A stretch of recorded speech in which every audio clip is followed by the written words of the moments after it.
श्रीमान् वेङ्कटनाथार्य कवितार्किककेसरी वेदान्ताचार्यवर्यो मे सन्निधत्तां सदाकृति.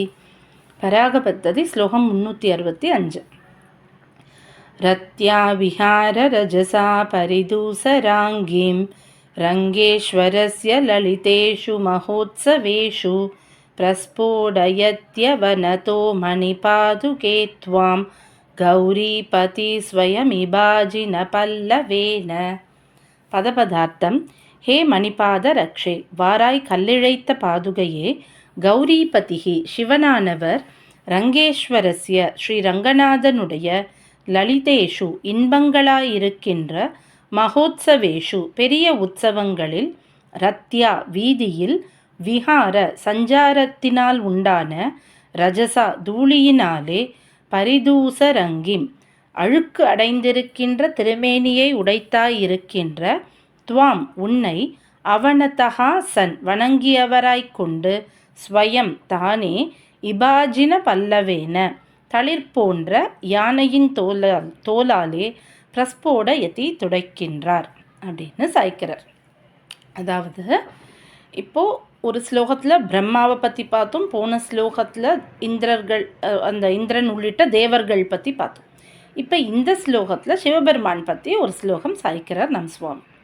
நிறைய ஸ்லோகங்கள் நம்ம ஏற்கனவே பார்த்தா மாதிரி சிவபெருமானும் பூஜிக்கிறார் அப்படின்னு சொல்ல வந்த ஸ்லோகம்தான். இருந்தாலும் அதில் சொல்கிறதுக்கு அவர் உபயோகப்படுத்தியிருக்கிற வார்த்தை, அதன் பின்னாடி இருக்கிற விருத்தாந்தம், இதெல்லாம் கேட்கும் பொழுது, அதெல்லாம் வாசிக்கும் பொழுது, தெரிஞ்சுக்கும் பொழுது உண்மையிலேயே சுவாமி எவ்வளோ விஷயங்களை சுருக்கி ஒரு கேப்சியூல் மாதிரி நமக்கு கொடுக்குறாருங்கிறது ஒரு பிரமிப்பு நிச்சயமாக ஏற்படுறது. இதில் சிவபெருமானை சொல்கிற வார்த்தையாக உபயோகப்படுத்தப்படுறது கௌரிபதிகி. கௌரிபதிகின்னு சொன்னதுனால உமையாளோடு கூடிய பரமசிவன் அப்படிங்கிறது தெரியாது.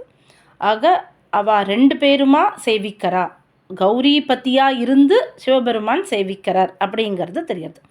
சிவபெருமான் என்ன பண்ணுறார் இந்த ஸ்லோகத்தின் மூலமாக சொல்ல வர விஷயம் என்ன அப்படின்னா, பெருமாள் வீதி புறப்பாடு கண்டருள்றார். அப்போ பாதுகையை சாத்தின்ற ரங்கநாதன் வீதி புறப்பாடு கண்டருளும் பொழுது அந்த வீதிகளில் இருக்கக்கூடிய தூசுகள், சஞ்சாரத்தினால் உண்டாக்கப்பட அந்த தூசுகள்னால என்ன ஆகுதுன்னா, பெருமாளோட திவ்யமங்கல விக்கிரகமும் தூசாகிறது, பாதுகையின் மேலும் தூசு படியறது. இப்போது சிவபெருமானானவர் பாதுகையின் மேலே படிஞ்ச அந்த தூசுக்களை அவர் தொடைக்கிறார். எதால் தொடைக்கிறார் அப்படின்னா, தளிர் போன்ற யானை தோலாலே தொடைக்கிறார் அப்படின்னு சொல்கிற ஒரு அழகான ஸ்லோகம் இது.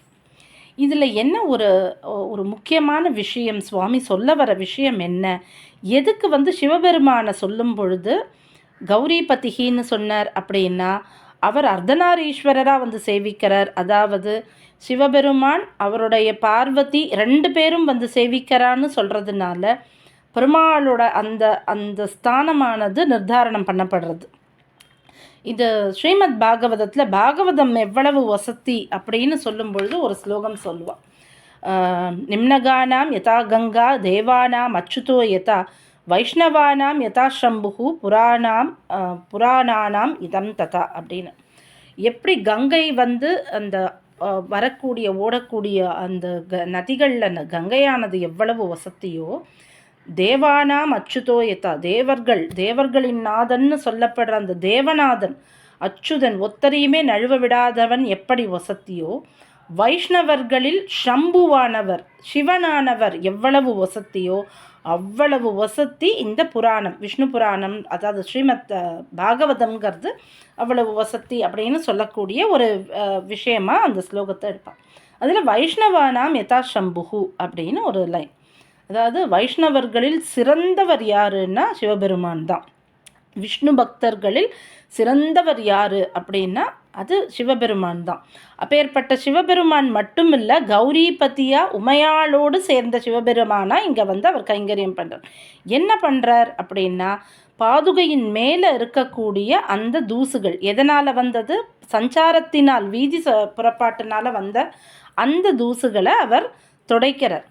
எதால் தொடைக்கிறார் அப்படிங்கிறது தான் இந்த ஸ்லோகத்துக்கான ஆதார விஷயம்.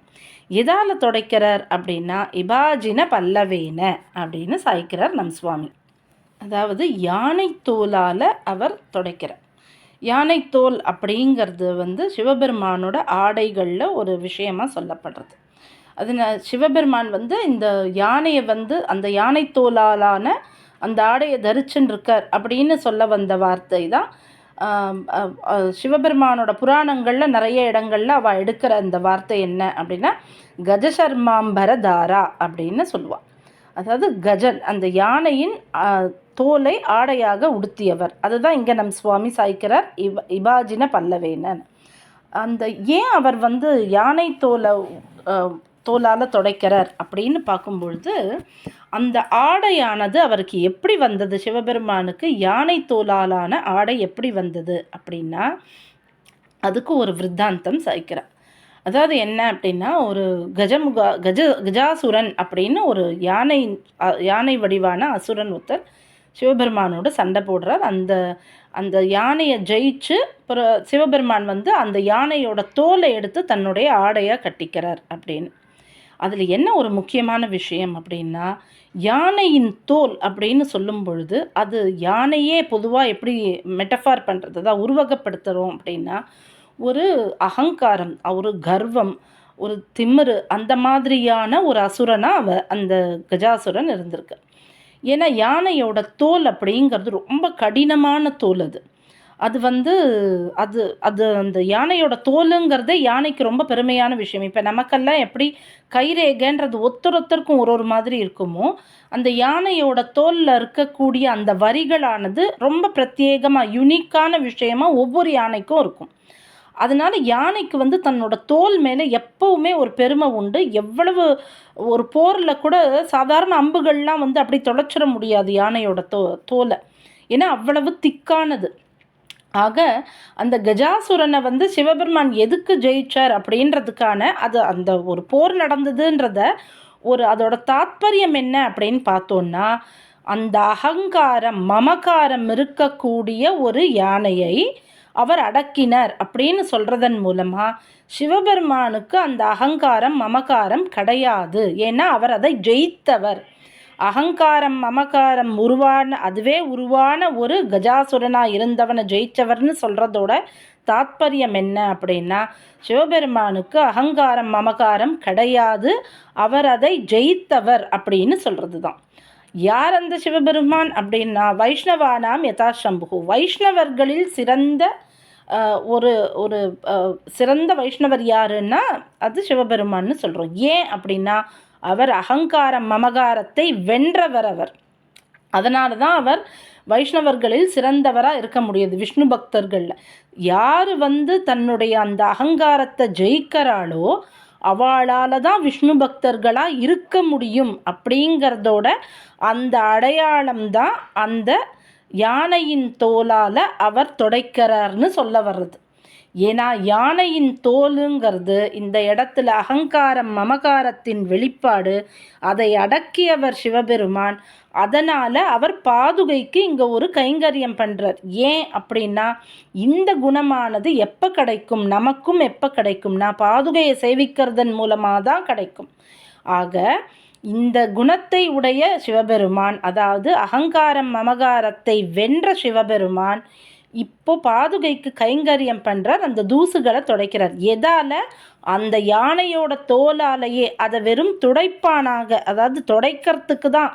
நம்மளுடைய அகங்காரம் மமகாரம்ன்றதுனால ஒரு பிரயோஜனமும் கிடையாது, துடைக்கிற துணி தான் அப்படின்னு சொல்கிற மாதிரி இந்த இடத்துல அது துடைக்கிறார்.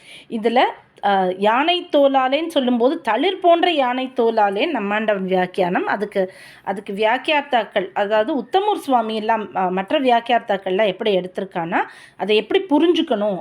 ஏன்னா யானையின் தோல் தளிராக இருக்காது, திக்காக இருக்கும். அதாவது அந்த தோலில் இருக்கக்கூடிய நுனி பகுதி கொஞ்சம் சாஃப்டாக இருக்கும். ஒரு சென்டர் திக்காக இருந்தாலும் ஓரம் கொஞ்சம் சாஃப்டாக இருக்கும்ன்றதுனால அந்த பாதுகைக்கு அந்த சொரசொரப்பான பகுதி படக்கூடாதுன்றதுனால அதோட ஓரத்தில் இருக்கக்கூடிய சாஃப்டான பகுதியினால் பாதுகையை அவர் துடைக்கிறார் அப்படின்னு சொல்ல வர விஷயம். ஆக யானை தோலின் தளிர் பகுதியினால் இங்கே பாதுகைக்கு அந்த தூசுகளை தொடச்சி ஒரு கைங்கரியம் பண்ணுறார் யார்? சிவபெருமான். ஏன் அப்படின்னா, அந்த அகங்காரம் மமகாரத்தை வெல்வதற்கு அவருக்கு உதவி புரிந்தவள் யாருன்னா பாதுகாதேவி. அப்படிங்கிறதுனால ஒரு பெரிய விஷயத்தை, ஒரு பெரிய விருத்தாந்தத்தை இபாஜின பல்லவேன அப்படின்ற ஒரே ஒரு வார்த்தையின் மூலமாக நமக்கு புரிய வைக்கிறார் நம் சுவாமி. அடியேன் கவிதார்க்கிக சிம்மாய கல்யாண குணசாலினே ஸ்ரீமதே வெங்கடேசாய வேதாந்த குருவே நமஹா.